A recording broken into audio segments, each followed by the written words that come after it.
Hello and welcome back. So this is the second part of the writing an assignment video. And as I promised, in this part we are going to talk about the process of writing an essay. There are 6 steps to writing an essay, and the first one is create your own library for the assignment. Then find the relevant sections in your sources is the second. Then create categories. This is the third. Number 4, read and take notes. Number 5, create a mind map for your assignment. And finally, you're going to have to write up your assignment. These 6 steps are actually based on a blog post by Dr. Tanya Golasboza. She writes a blog that is called Get a Life PhD, and a few years back she had a post about writing a literature review and the 6 steps that will get you from start to finish, and I adapted those 6 steps to this video. Also, because students are very often pressed for time, I put the whole process into a 4-week time frame. So let's move on to the first step, create your own library.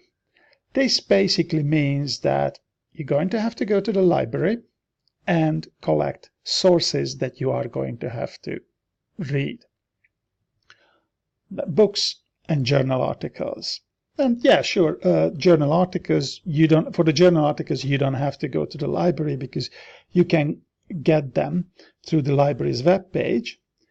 But with books, it's a bit more difficult, although some of the books are available as e-books, others are not, or many are not, so you're going to have to go to the library.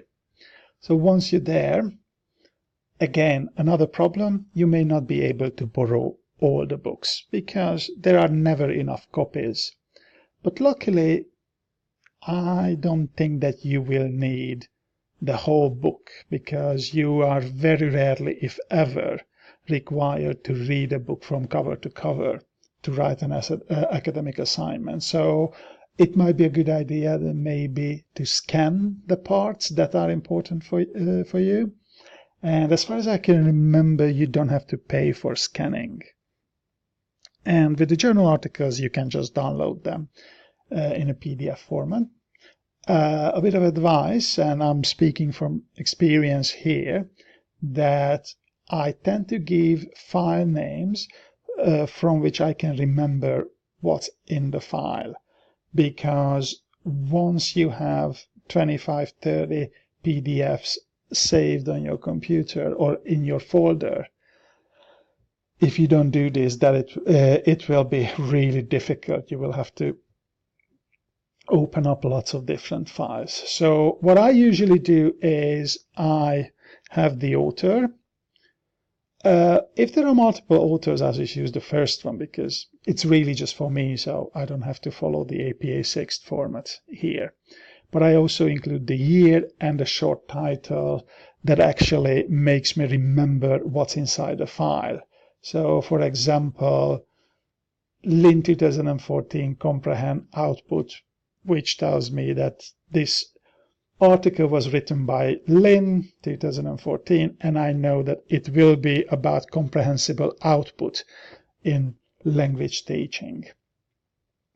This step, creating your own library, will take you about 2 days. If you go to the library, you spend a few hours there the first day, and then do the same the next day, then you should be able to identify and collect around 40 sources. And before you get a heart attack, you're probably not going to use 40 sources in your assignment. But I think it's safe to say that some of the sources that you collect initially, they may not be used because you find out later on that they may not be relevant. So that's why I recommend actually collecting more than you will use later on. Then moving on to the next step, you have to find the relevant sections in your sources. And the first step of this, that you skim through your sources. Skim is a very important word here because you don't want to do any kind of detailed reading at this point, because if you do, then you're not going to get through your assignment in time. So you skim through your sources and basically you look for claims and conclusions and findings about the topic that you are writing about, definitions or any calls for further studies. You may or may not notice gaps or disagreements in the literature. Disagreements, I mean, when two experts disagree with each other, but sometimes these might be actually referred to in some of the subheadings. So if you can identify some gaps or disagreement in the subheadings, that's fine. If not, yeah, don't kill yourself. You just highlight the parts that you think are relevant to you and you move on. Okay.